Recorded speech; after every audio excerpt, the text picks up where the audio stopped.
అలసిన వానికి ఓరడించు మాటలు. సహోదరుడు భక్త సింగ్ గారి పరిచర్య నుండి సేకరించిన అనుదిన ధ్యానములు. నవంబర్ 13. పరిశుద్ధాత్మ ద్వారా దేవుని ప్రేమ మన హృదయములలో కుమ్మరింపబడి ఉన్నది. రోమా 5:5. ప్రభువైన యేసుక్రీస్తు తన శిష్యులతో తన ప్రాణమును అర్పించి త్వరలోనే వారిని విడిచి వెళ్ళనయున్నానని చెప్పినప్పుడు వారు దుఃఖపడిరి. వారు ఆయనతో, ప్రభువా, నీ కొరకు మేము మా గృహములను వ్యాపారములను వదిలిపెట్టితిమి.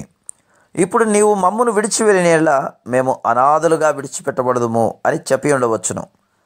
కానీ ప్రభువు వారికి ఇట్లు జవాబిచ్చను, నేను మిమ్మలను ఆదరణ లేని స్థితిలో ఉంచను, విడువను. యోహాను సువార్త 14:18. ఆదరణకర్తగా పరిశుద్ధాత్మ మనలో దేవుని ప్రేమను కుమ్మరించును. మనం ఒంటరిగా ఎవరును ప్రేమించని స్థితిలో ఉన్నప్పుడు ప్రేమను, కాపుదలను రుచి చూడగలం. అనాథలము అను భావన తొలగిపోవును. కాబట్టి మనము, నాకు తల్లి లేదు, తండ్రి లేడు, నన్ను చూచుకొనుటకు సహోదరులు లేక సహోదరీలు లేరు, నాకెటువంటి ఇల్లు లేదు అని చెప్పనవసరం మనకు లేదు.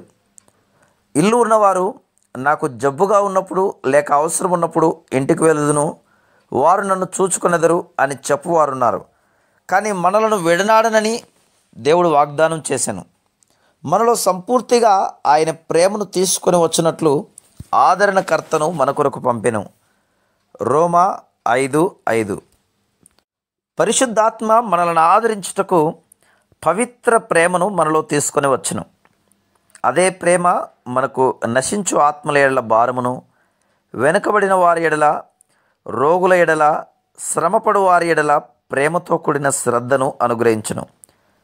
ఎవరి రోగమును గూర్చేనను లేక నష్టములను గూర్చేనను వినినప్పుడు మన హృదయములు వారి ఎడల ప్రేమతో, దయతో చలించిపోవును. మరియు వారికి ఉత్తరములు రాయటం ద్వారా లేక వారిని దర్శించి వారి కొరకు ప్రార్థన చేయటం ద్వారా ఆదరించవలనను కోరిక కలిగి ఉందము. దేవుని ప్రేమ మనల్ని బలవంతం చేయుచున్నది కనుక మనకు అలవాటుగా ఉండకూడదు. రోమా 12:15. మనం ఏ ఆదరణచే దేవునిచే ఆదరించబడితేమో ఆ ఆదరణతో ఇతరులను ఆదరించుట ఆత్మీయ విశ్వాసకి రుజువుగా ఉన్నది.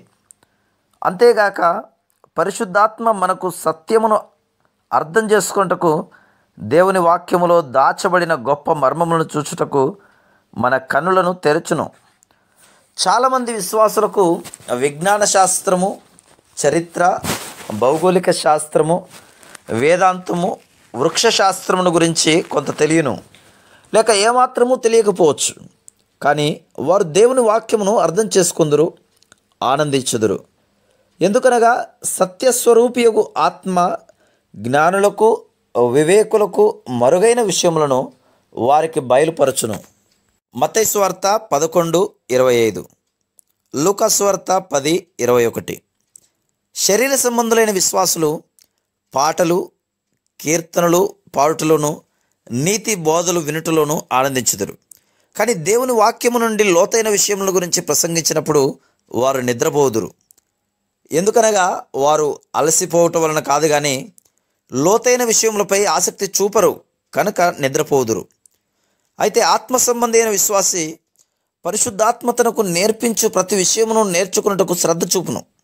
అంతేగాక వారు దేవుని వాక్యము ఎడల అత్యధికమైన ఆకలి కొని ఉందురు.